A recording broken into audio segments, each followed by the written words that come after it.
Ассаламағалейкум. Алыстағыны аңсатып, сағыныштың күйін шеткізген қалайық. Құрметті ұстаздар мен оқушылар, қадірменді сыныптастар, осыдан тура 20 жыл бұрын мектеп қабырғасынан қарлығаш болып қанат қаққан біздер бүгін міне өзіміз білім нәрінен сусындаған қара шаңырақта қайта қауышып отырмыз. Арада өткен 20 жыл бәрімізді есейтіп қана қоймай, өмірдегі өз орнымызды тапқызып, өзіндік жолымызды да айқындап берді. Бүгінгі таңда әрқайсымыз бір мамандықтың иесіміз. Кіндіктен ұрпақ өргізіп, шаңырақ тербетіп жатқан жайымыз да бар. Біз мына өмір жолында қандай белеске көтерілсек те, қандай асуды бағындырсақ та, оның қайнар бастауында мектеп қабырғасында жалықпай білім берген ұлағатты ұстаздарымыздың табанды еңбегі жатыр. Сондықтан алдымен сол кісілерге мыңда бір алғысымызды білдіреміз. Аса құрметті ұстаздар, халқымызда ұстаз ұл есім деген ұлағатты сөз бар. Сол ұл есімді иеленіп жүрген сіздердің еңбектеріңіз өлшеусіз. Бізге дейінде, бізден кейінде талай шәкірт тәрбиелеп, өз қолдарыңызбен жаңа өмірге қадам бастырдыңыздар.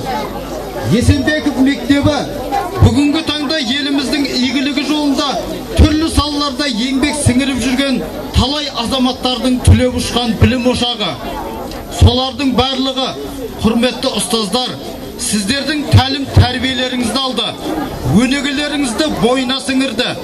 Сондықтан да сіздер қашанда қасиеттісіздер, қастерлісіздер. Бүгін 20 жылдыққа жиылып отырған шәкірттеріңіздің атынан тағы да өздеріңізге мың алғыс. Қадірлі сыныптастар, бүгінгі күн біздер үшін ең бақытты сәттеріміздің бірегейі десем, әсте жаңылса қоймаспын. Араға 20 жыл салып, аман есен жүздесіп отырмыз. Біз 1991 жылы мектеп қабырғасынан түлеп ұшқан қарлығаштармыз. Дәл сол жылы қасиетті қазақ елі сан жылдар бойы бабаларымыз аңсаған тәуелсіздікке қол жеткізді. Яғни біздер тәуелсіздіктің таңы атқан жылы жаңа өмірге қадам басқан түлектеріміз деп нық сеніммен айта аламыз. Биыл бүкіл халқымыз Қазақстан тәуелсіздігін 20 жылдығын тойлап жатыр. Осы бір ұлық мереке аясында біз де 20 жылдығымызды атап өтудеміз. Болашақта да осылай бола бермек. Бұл сәйкестік кез келген толқынға бұйыра бермейтін сәттілік. Сондықтан мейлі қалада жүрейік, мейлі ауылда жүрейік, тәуелсіздікпен түйдей құрдас түлектеріміз деген ұран жүрегімізді жаңғырып, еліміздің игілігі жолында еңсемізді тік ұстап еңбек ете берейік. Қадірменді мектеп бітіруші түлектер, сендер де біздің толқын секілді мектеп қабырғасынан мерейлі, мерекелі жылда қанат қаққалы тұрсыңдар. Тәуелсіздік тәңір сыйы дегенімізбен халқымызға оңайлықпен келген жоқ. Қасиетті еліміз талай жыл қасіретті жылдарды бастан кешірді. Азаттық жолында бақадыр бабаларымыздың, атпалдай азаматтарымыздың қаны төгілді. Талай жылғы тар жол тайғақ кешуден өтіп барып, қолы жеткен ел тәуелсіздігінің қадірін қашанда білгендерің дұрыс. Сендер сол қасиетті тәуелсіздіктің 20 жылдық мерейтойы атап өтілетін жылы жаңа өмірге қадам басқалы тұрсыңдар. Сондықтан білім бұлағынан сусындатқан ұстаздарыңның үкілі үмітін ақтап, алдағы өмір жолдарында тек өнегелі істерге бой ұруларыңа тілектеспіз. Білікті бірді жығады, білімді мыңды жығады деп дана халқымыз текке айтпаған. Бойдағы білімдеріңмен, біліктіліктеріңмен өмір белестерін бағындыра беріңдер. Ал мынау сөздің соңында,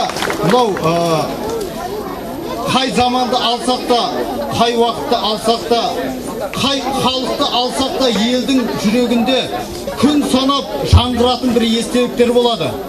bazı zamanda babalarımız tasқа қашап жазбасын қалдырса, кейінгі кезеңдерде таспаға жазылған деректер елдің құндылығына айналып бар жатыр.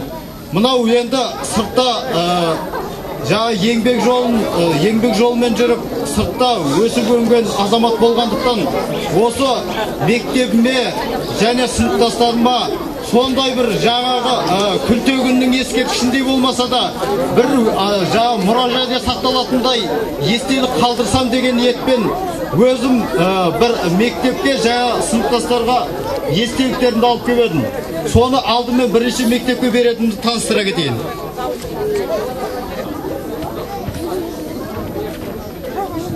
Мынау 20 жыл 1991 жылғы түлектердің суреттері айнала орнатылған 2011 жылдың календары.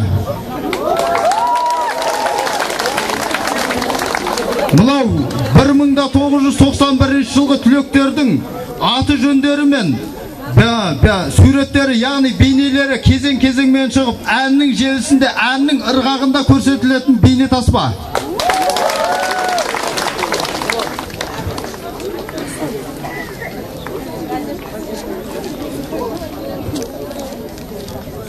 Астанада бір топта оқыған жолдас балам, бір группада оқыған жолдас балам Қазақстанда тұңғыш SMS деген газет ашылды. Осы газеттің ішінде сыныптастарымды құттықтаған лебізім бар.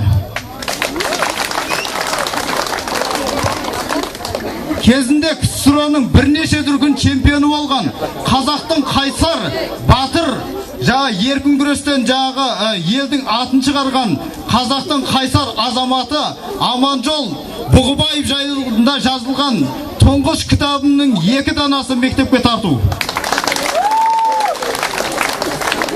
Дәл осындай естеліктер осында тұрған бүкіл сыныптастарыма және мұғалімдеріме тарту етіледі.